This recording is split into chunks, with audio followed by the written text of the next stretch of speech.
Il y a quelques mois, j'ai sorti une vidéo dans laquelle je vous parlais de sagas enterrées 6 pieds sous terre après un premier flop. Vous étiez nombreux à vouloir m'envoyer sur un nouveau champ de bataille, celui des séries. Et c'est ce que j'ai fait, mais un petit peu différemment. Puisque de la pépite du profilage Mindhunter au mystérieux 1899 en passant par The OA, The Society ou l'iconique Westworld, je vais vous raconter comment et pourquoi on nous a éjectés à 5 reprises sur le bas-côté de la route alors que le public était pourtant bien présent.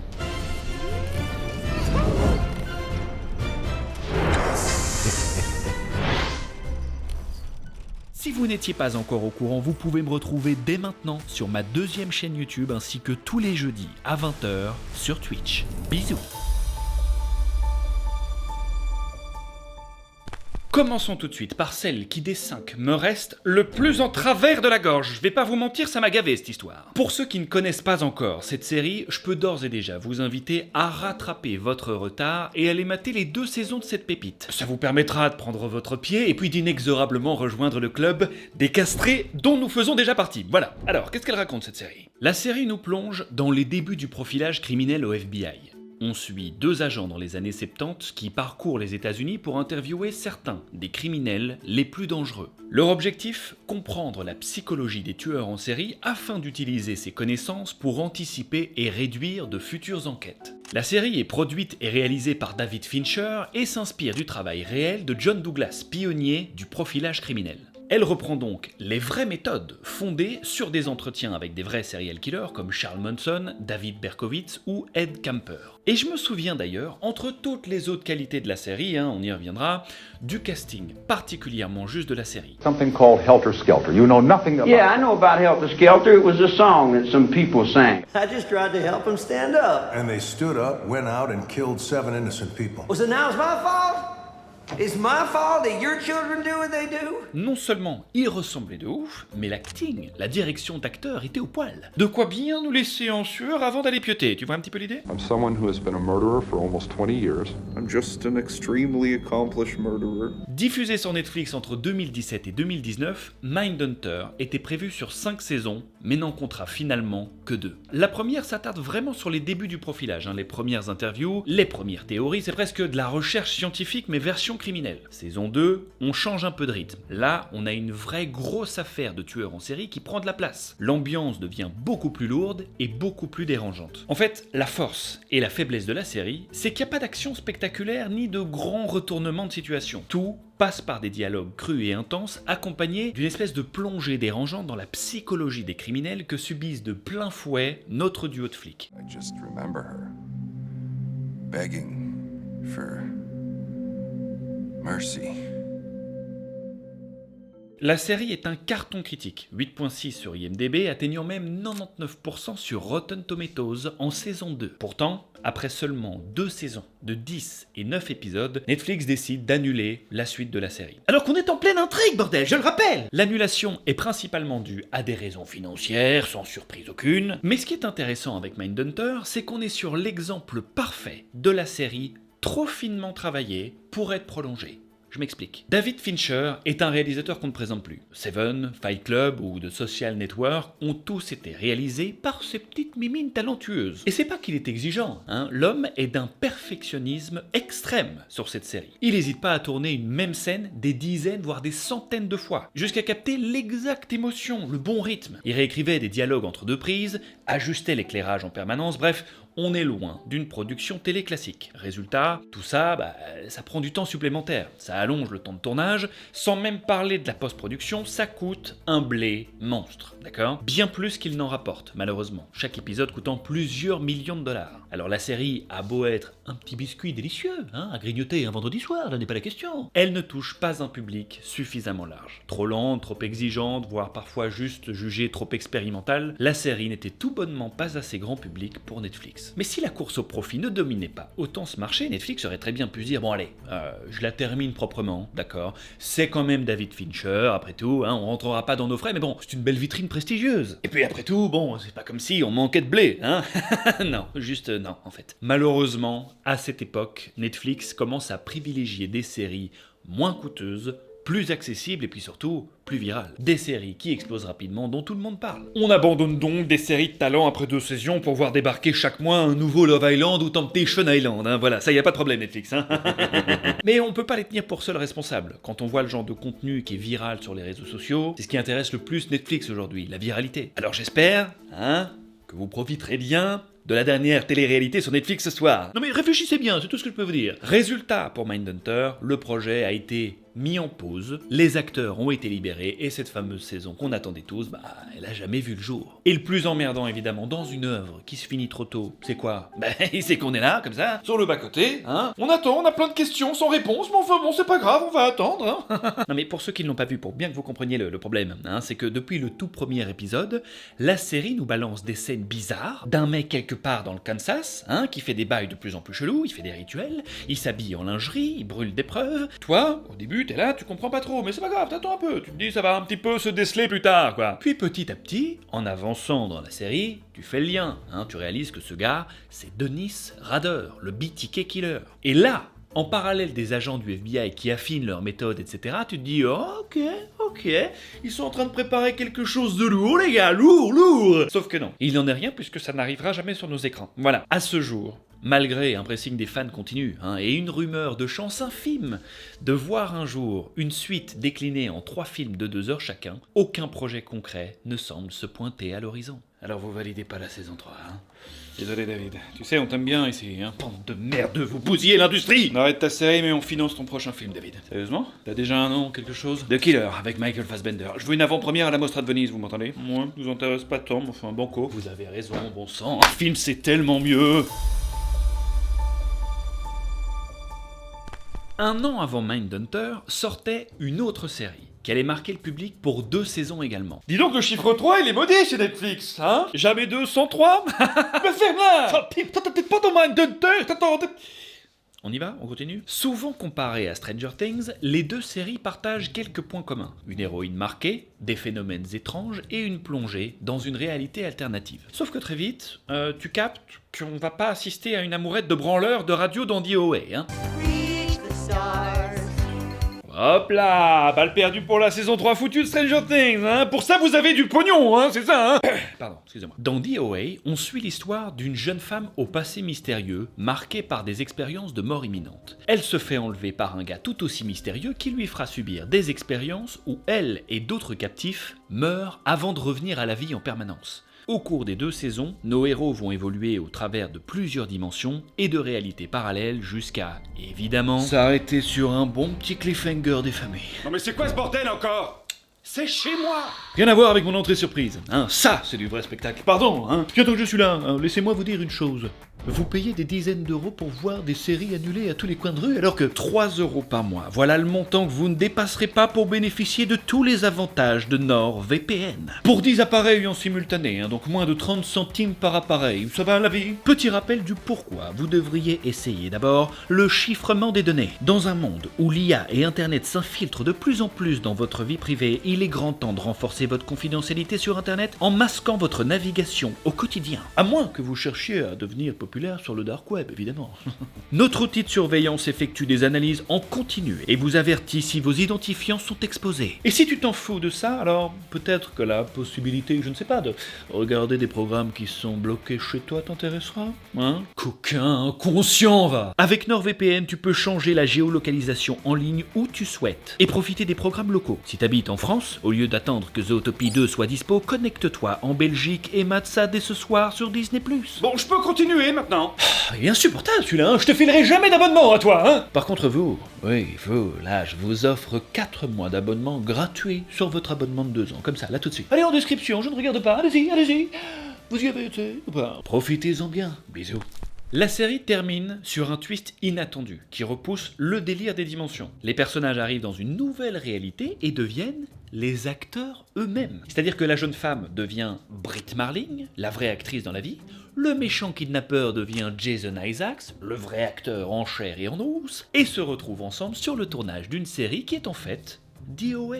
Le problème, c'est qu'après avoir pété le 4e mur, il y a eu zéro explication derrière. Voilà, il n'y a pas eu de réelle conclusion, quoi. À la place, suite à l'annonce de l'annulation en 2019 par Netflix à nouveau, les fans sont restés bloqués avec leur frustration dans leur popoge. Voilà la réalité du terrain. 40 millions de fans qui boudent, ça fait beaucoup. Et malgré le fait que ce soit un beau succès, les audiences de DOA sont pas aussi énormes que d'autres blockbusters de Netflix. La série est saluée pour son originalité et sa vision unique, c'est pas le problème. Mais elle coûte une blinde et n'est pas forcément pensée pour plaire au plus grand nombre. Et vous commencez à comprendre comment ça se passe avec Netflix en 2019, hein. C'est pas suffisant, mes cocos. Ça coûte trop cher. Faut de la viralité, faut que ça partage un max, mes copains. D'ailleurs, la créatrice et actrice principale de la série, Brit Marling, l'a bien compris. Elle a déclaré elle-même bien comprendre qu'il s'agissait pas là juste d'une annulation lambda d'une série, hein, mais bien le signe d'un changement plus profond dans la manière dont va fonctionner à présent cette industrie. Selon elle, après la pandémie, les plateformes ont complètement changé de strate. Elles ont pris moins de risques et commencé à baser leurs décisions presque uniquement sur les chiffres. Que ce soit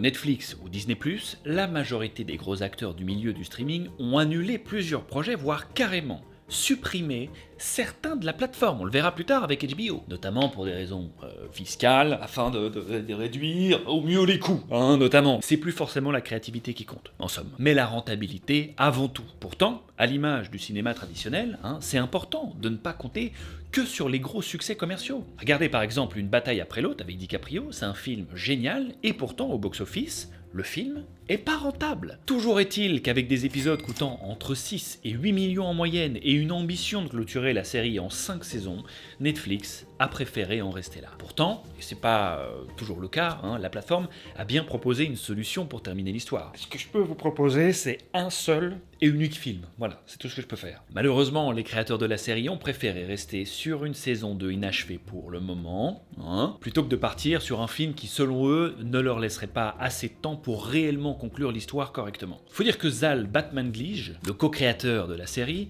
reproche à Netflix de ne pas leur avoir proposé de rester sur un format de série, mais un peu plus condensé. Et son argumentaire est pas bête financièrement, parce que une série terminée, ça a beaucoup plus de valeur sur le long terme. Tu peux la réexploiter, la vendre, la faire découvrir pendant des années. Alors qu'une série inachevée à ce point, il y aura toujours ce petit parfum de projet abandonné, avec une valeur marchande bien moindre à long terme. En attendant, malgré les acteurs et les créateurs qui restent toujours optimistes à l'idée d'un jour avoir un retour potentiel, aucun signe à l'horizon d'une suite à l'univers de DOA. Pardon, mais on peut pas s'arrêter là-dessus, hein, c'est foutu. Pourquoi pas, vous avez pété le 4e mur, tout le monde est content, tout le monde rentre chez soi, non? C'est dommage, l'actrice devait justement rencontrer le boss de Netflix dans la saison 3. Le boss de Netflix, c'est moi alors, donc, comment ça? Évidemment, toi. Ah ouais, d'accord, et pourquoi exactement, hein? Dans une scène en particulier, elle devait s'approcher de lui comme ça. Ouais. Lui glisser la main derrière la nuque. Oh, dis-moi plus. Et le shooter dans les valseuses. Ah, mais c'est horrible. Voilà, castré comme tout le monde, comme ça tu vois ce que ça fait, hein.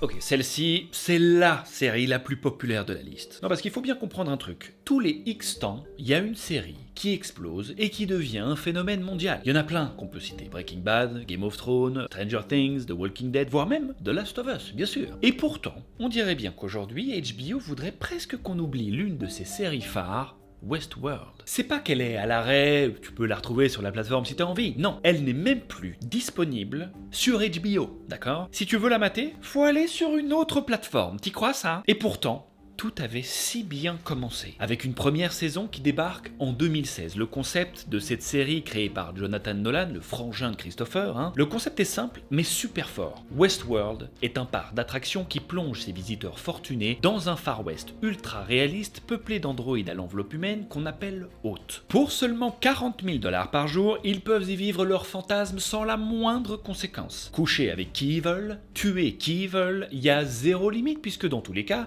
les hôtes sont ensuite reprogrammés et le lendemain, on repart comme si de rien n'était. Sauf qu'évidemment, il y a quelque chose qui va faire capoter tout ça, c'est qu'une mise à jour va en doter certains d'une conscience. Et c'est là, évidemment, que tout bascule. Alors, c'est simple, la saison 1, c'est un banger, voilà. C'est un banger, comme je le dirais, hein, voilà, c'est un banger, oui. C'est l'une des meilleures premières saisons, toutes séries confondues de l'histoire des séries. Ça vous va, ça? Elle tape une moyenne de 12 millions de spectateurs par épisode et devient à ce moment-là le nouveau record chez HBO, faisant même mieux que les 9 millions de la saison 1 de Game of Thrones. C'est tellement un succès que la série contribue carrément à la croissance générale du streaming, permettant à ce moment-là à HBO d'atteindre 1,5 milliard de dollars de revenus. À ce moment-là, autant vous dire que tout le monde se dit, ok, bon là, alors là les gars, on tient notre nouveau phénomène mondial, on va pas se mentir. S'enchaîne alors 3 saisons supplémentaires. Dans la saison 2, on suit toujours Dolores, l'héroïne principale qui cherche à mener la révolte contre les humains, mais aussi Bernard, autour de qui la narration principale est construite. Le problème, c'est que ce Bernard, sacré Bernard, hein, vous avez remarqué, les Bernards sont souvent problématiques. Son problème, c'est que lui aussi est un hôte. Mais un hôte qui bug sévère. Il perd la mémoire et mélange le passé avec le présent. A choice between the unknown.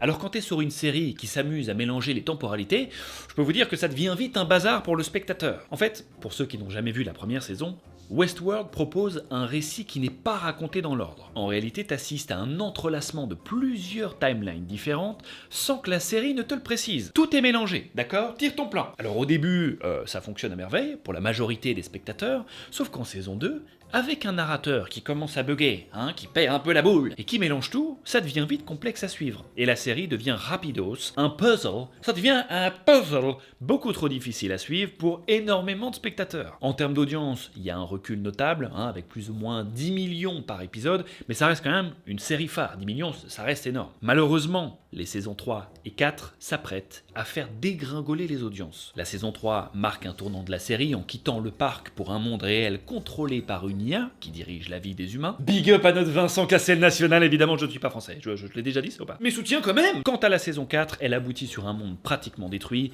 contrôlé par des autres, se terminant avec la création d'une ultime simulation inspirée du parc original pour donner une ultime chance à l'humanité. La série passe de 12 millions de spectateurs par épisode en saison 1 à 4 millions pour la dernière. Et face à House of the Dragon, qui vient de démarrer à 29 millions là, je peux vous dire que les fesses font bravo chez l'équipe de Westworld. Parce que la série coûte cher, très cher. 160 millions pour la saison 4, 20 millions de moyenne par épisode, c'est costaud. Résultat, quand t'as une série qui coûte de plus en plus cher et qui perd de plus en plus de spectateurs, HBO a pas vraiment le choix. Ils doivent stopper l'hémorragie. Au final, c'est dommage parce que une des séries de science-fiction les plus ambitieuses du 21e siècle s'est éteinte sans vraiment marquer la fin qu'elle méritait. Mais du coup, était-ce à ce point honteux que pour la supprimer de la plateforme? Je comprends pas. On est en droit de se poser la question, non? HBO, Abo. Alors, ça va vous surprendre, accrochez-vous, mais la raison est économique, complètement fou. Vous y attendez pas à ça, Pour une boîte comme HBO, une série est considérée comme un actif qui pèse dans les comptes de l'entreprise. Accrochez-vous, c'est un peu technique, mais ça va aller. L'intérêt de l'avoir supprimée, c'est d'avoir non seulement pu obtenir une déduction fiscale importante, mais surtout d'avoir pu la revendre chez d'autres diffuseurs pour générer de nouveaux revenus. C'est juste une stratégie business pour optimiser les pertes et rentabiliser autrement. Malheureusement, aucune saison 5 à l'horizon pour l'instant, mais comme Jonathan Nolan l'a dit lui-même dans une interview accordée en 2024, Yes, 100%, we're completionists. I mean, it took me 8 years and a change of director to get Interstellar made. We'd like to finish the story we started. Elle a pas vraiment parlé comme ça, mais enfin bon voilà, je paraphrase même pas en fait, c'est juste que je donne un petit accent un petit peu exotique, voilà, c'est un petit peu mon plaisir. De toute façon, personne comprenait plus rien. Supprimer. Hop là. Bravo, excellent. Bernard, est-ce que tu peux me sortir Westworld de la grille des programmes, s'il te plaît? Quoi? Comment? Annuler, suppression. Rassure-moi Bernard, tu l'as bien mise de côté, la série, t'es pas si débile. De quoi tu parles? J'aurais supprimé Westworld? Ok, va nous falloir un peu de temps, le débile, à supprimer ça de la base de données, voilà. C'est même pas vrai! Quelqu'un a un backup? Essaye de me récupérer le bazar là, s'il te plaît. De toute façon, personne comprenait rien à cette série, t'avais compris, toi? Bah oui, c'est l'histoire d'un robot qui un jour a... Tu vois, quel nul! Pourquoi je m'emmerde avec toi, Bernard? Tu es viré, Bernard, voilà. Viré? Oh. Voici à présent la série qui s'est fait annuler le plus rapidement de toutes. Oui, c'est un triste constat, mais c'est réel. Novembre 2022, ça sort. Janvier 2023, c'est annulé. C'est terminé. On ferme les goulots, on ferme tout. Pourtant, elle était loin d'être vouée à l'échec, cette série, puisque dès le départ, les papas de la série à succès Dark ont su générer avec leur nouveau bébé une audience solide, qui est encore, à l'heure actuelle, au moment où je vous parle, en train de signer des pétitions en ligne pour avoir une suite, les gars, c'est pas rien. Mais c'est quoi cette série, au juste, pour ceux qui ne l'ont pas vue? Vous savez très bien que je vais vous balancer des images et que je vais vous raconter un petit peu, mais vous me posez la question, mais je vous réponds. Ils m'ont pas posé la question, non, c'est vrai. Toute l'intrigue de cette série se déroule sur un bateau, dans une ambiance science-fiction teintée d'une vibe steampunk sur les bords. On suit différents migrants à bord du Kerberos, parlant chacun leur propre langage et se dirigeant tous vers New York. Rapidement, leur trip vire au cauchemar après la découverte d'un mystérieux navire abandonné déclenchant des phénomènes incompréhensibles. À la fin de la série, on comprend qu'ils sont en réalité enfermés dans une simulation qui se répète en boucle. Au centre de tout ça, Maura, je l'ai pas vu la série, d'accord ? L'héroïne principale découvre que tout cela est lié à une tragédie personnelle qui semble être à l'origine de cette réalité artificielle. La série se termine sur un réveil dans un vaisseau spatial en 2099, laissant planer le doute sur ce qui est réel ou non. À résumer en 3 phrases comme ça, faut s'accrocher, hein, c'est sûr, oui. Au-delà de l'univers d'époque particulière, qui rehausse évidemment toujours un peu plus les budgets, c'est un risque par défaut quand tu t'embarques là-dedans, la série signe un vrai parti pris, avec des personnages multiculturels et multilingues. Ça parle anglais, mais aussi cantonais ou danois dans une même scène. Sorry? Like you've got one group of people speaking French and you pass them bonjour, you've got another people speaking Polish, Danish, German. Krankenkassenzuschlag. Tout cela impose évidemment, vous vous en doutez, une technique particulière pour assurer la bonne tenue du récit, avec par exemple l'implication de traducteurs du monde entier, d'adaptation linguistique, d'assistants linguistiques durant le tournage, pour s'assurer que voilà, tout ça reste crédible, les petites improvisations, attention, on vérifie que personne ne tente de glisser une insulte cachée dans un dialogue par exemple. And there's no other ship from our company traveling this route at the moment. Ferme-la, sale type. La série va bénéficier d'une énorme campagne marketing et reçoit d'excellentes critiques dans le monde entier. Niveau chiffres, la série démarre donc très fort, elle intègre le top 10 des programmes les plus regardés sur Netflix, et en l'espace de 5 semaines, la série dépasse les 250 millions d'heures visionnées. Alors, ça peut paraître beaucoup, mais finalement, pour un programme Netflix, c'est pas considéré comme un énorme hit. Mais le gros point noir du bulletin de 1899, il est ailleurs. C'est la vitesse à laquelle l'audience a chuté. Le démarrage a été très bon, mais en fait, dès la 3e semaine... En fait, ce qui s'est passé dès la 3e semaine, c'est que l'audience a chuté de moitié. Rebelote en semaine 4, et ça, c'est pas du tout de bon augure pour Netflix. Faut bien garder en tête que les séries qui sont renouvelées sont censées rester plus longtemps dans ce top 10, et surtout à des positions plus élevées. Mais là, où le sort de la série a été définitivement scellé, c'est quand ils ont analysé ce qu'on appelle le taux de complétion. C'est beau de faire des millions de vues, mais si les gens ne finissent pas la série, ça devient un vrai problème pour envisager une suite. Et c'est précisément le problème de notre série. C'est-à-dire que en réalité, il y a beaucoup de gens qui sont curieux, qui regardent la série, mais qui n'ont pas été jusqu'au bout, parce que parfois complexe, parfois lent ou difficile à suivre. Vous combinez ça aux 50 millions qu'a coûté la première saison, et vous obtenez un beau frein pour la suite. Même si... honnêtement, c'est pas énorme pour Netflix. Le calcul est simple, malheureusement. Pourquoi investir dans une série complexe qui perd visiblement rapidement les gens, alors que d'autres séries plus simples, coûtant beaucoup moins cher, rapportent beaucoup plus. En résumé, la série n'a pas été annulée parce qu'elle était mauvaise, mais principalement parce qu'elle n'était pas assez addictive pour le modèle Netflix. Et malheureusement, à nouveau, aucune rumeur concrète pour l'instant pour un retour quel qu'il soit. Moi aussi, je t'aime. C'est très intéressant ça. Attends, quoi? C'est génial ça, bien sûr. Ça a pas l'air commode, cette histoire. Non mais tout va bien, relax. Enfin, parle-moi français, chou. Vous vous souvenez de la pétition pour relancer 1899 là avec 100 000 signatures? Boum, 150 000 signatures. Qu'est-ce que tu vas faire avec ton bateau de migrants là, Attention tout de même, sorti de son contexte, cette phrase, c'est compliqué à gérer ça. Bienvenue dans le Connecticut, où un groupe d'adolescents lutte pour survivre et recréer une société après avoir été mystérieusement transportés dans une version identique de leur ville, mais sans aucun adulte. Est-ce qu'ils vivent dans une ville fictive? Est-ce que leurs parents sont morts? Une chose est sûre, nos ados vont devoir trouver une manière de vivre en communauté. En fait, D-Society est une énorme expérience sociale qui pose une question simple. Si on enlève les règles, qu'est-ce qui reste? Est-ce qu'il est possible d'imaginer un monde meilleur en repartant de zéro quelque part? Voilà le postulat de notre série. Alors, ça commence évidemment avec des histoires de triangles amoureux, des dramas classiques, puis rapidos, les enjeux deviennent beaucoup plus deep. La justice, la politique, les lois, la société en général. Des alliances se forment, créent des rivalités, puis la violence et les morts aussi débarquent. Autre point intéressant, c'est qu'au-delà de proposer des profils très reconnaissables auprès du public, auxquels on peut vite se raccrocher, les sportifs, les artistes, les intellos, les fils de chiens... Non, il n'y a pas cette catégorie, c'est un peu général, ça c'est vrai, t'as raison. bon. La production a mis en place une mise en scène très immersive, avec une caméra presque invisible sur le plateau, comme si on vivait directement avec les personnages. Les acteurs avaient aussi beaucoup de liberté pour s'approprier leur rôle, formant presque naturellement des groupes distincts, ce qui rendait évidemment leur réaction beaucoup plus naturelle. Vous vous en doutez, si près de 150 000 personnes signent une pétition pour relancer une saison 2, c'est que la série a su marquer ses spectateurs. Mais alors, pourquoi l'avoir arrêté en si bon chemin Eh bien, je vais vous le dire, Madame la Ministre. Derrière ces 4 murs, c'est pas bien avec mon bouquin. J'ai dû écrire les lignes. Pardon. Le côté série pour ados accompagné d'un concept fort, c'est le genre de projet qui fait frétiller tout de suite Netflix sur papier, d'accord ? Alors, quand la saison 1 se termine, en plus de ça, par un énorme cliffhanger qui semble faire mouche. C'est bingo, a priori, non ? Une saison 2 est d'ailleurs validée au départ. Et la suite des événements était toute tracée. Les ressources sont de plus en plus minces. On assisterait à la naissance potentielle de classes sociales, avec certains qui travailleraient pour d'autres. Comment le pouvoir serait exercé, bref, tout était prêt. Mais coup de théâtre, évidemment, on connaît tous ce qui s'est passé en 2019. Nous sommes en guerre. Le Covid débarque. Les contraintes sanitaires rendent donc le tournage beaucoup plus compliqué, beaucoup plus cher. Résultat, Netflix préfère arrêter les frais. Cette année-là, The Society est un exemple de plus de séries qui ont subi les nouvelles décisions et nouveaux pivots stratégiques du monde du streaming. Aucune suite à l'horizon, malheureusement, pour le moment. Et même si les espoirs ne sont pas morts chez les créateurs de la série, les fans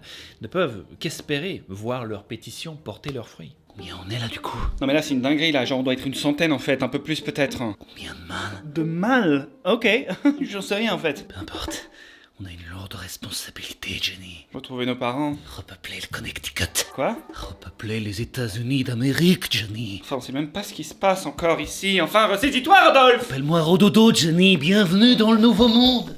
Et voilà les amis, cet épisode est déjà terminé. J'espère qu'il vous a plu. Dites-moi en commentaire, laquelle des séries vous a le plus marqué ? Pour ma part, Mindhunter a une place spéciale dans mon cœur, in my heart. À chaque fois que je pense à Mindhunter, ça fait du bruit, beaucoup de bruit. J'abuse un peu peut-être. Oui, j'ai bien aimé, mais enfin bon, de là, bon, il y a des limites quand même. On a abordé les sagas qui ont flop après un premier film. On a abordé les séries qui ont cartonné, mais qui malheureusement n'ont pas eu de suite. Dites-moi en commentaire quelle est la prochaine étape de cette espèce de petite fournée, ma foi, fort agréable. Je ne sais pas ce que vous en pensez. Évidemment, merci à NordVPN d'avoir sponsorisé cette vidéo. Vous retrouverez, comme à l'habitude, en description, tout ce qu'il faut. Mais bien sûr, mais vous connaissez la chanson. Qui n'a pas encore testé NordVPN parmi vous ? Je vous pose la question, je sais pas, Quant à nous les amis, je vous donne rendez-vous vendredi prochain sur la 2e chaîne, évidemment. On va fonctionner comme ça maintenant, en alternance. Une vidéo sur la chaîne de Matt, une vidéo sur la chaîne Aftermath, une vidéo sur la chaîne de Matt, une vidéo sur la chaîne Aftermath. Je peux continuer longtemps. Allez, les amis, portez-vous bien et à très vite. Ciao.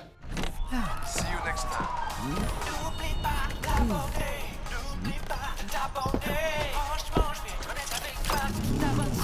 Du chocolat, t'as dit quoi? Du